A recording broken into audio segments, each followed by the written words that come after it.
ఒక పక్కన మేము వీళ్ళకు ఉద్యోగాలు ఇవ్వడానికి ప్రయత్నం చేస్తుంటే, అడ్డంకులను తొలగించి ముందుకు వెళ్ళాలని ఆలోచన చేస్తుంటే, ఇంకొక పక్కన నీ అల్లుడు ఈరోజు ఈ ప్రభుత్వం మీద వీళ్ళకు ఉద్యోగాలు ఇవ్వాల్సిన అవసరం లేదన్నట్టుగా మాట్లాడుతుండు. మీరైనా పిలిచి మీ అల్లుడికి గడ్డి పెట్టండి. ఈరోజు ఈ పేదోళ్ళ బిడ్డలకు ఉద్యోగాలు ఇవ్వడం ద్వారా ఇన్ని వేలాది మంది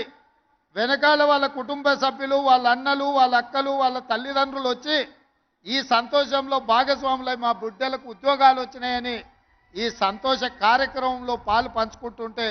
వాళ్ళని అభినందించాల్సింది పోయి వాళ్ళకు ఉద్యోగాలు ఇస్తున్నందుకు మా ప్రభుత్వం మీద శాపనార్థాలు పెడుతున్నారంటే మీ ఆలోచన ఎట్లున్నదో, మీ వంకర బుద్ధి ఎట్లున్నదో ఇక్కడికి వచ్చిన వాళ్ళకే కాదు,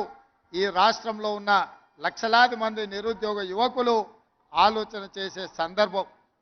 అందుకే ఈ తెలంగాణ సమాజంలో ఉన్న ప్రధానమైన నిరుద్యోగ సమస్యను పరిష్కరించడానికి మా ప్రభుత్వం ఏర్పడిన వెంబడే తెలంగాణ పబ్లిక్ సర్వీస్ కమిషన్ని ప్రక్షాళన చేసి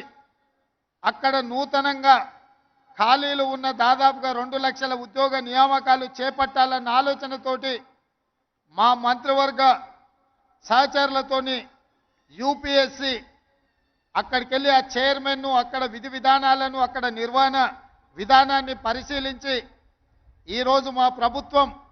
తెలంగాణ పబ్లిక్ సర్వీస్ కమిషన్ను పూర్తిగా ప్రక్షాళన చేసి నూతనంగా చైర్మన్ను, సభ్యులను నియమించుకోవడం జరిగింది. తొందరలోనే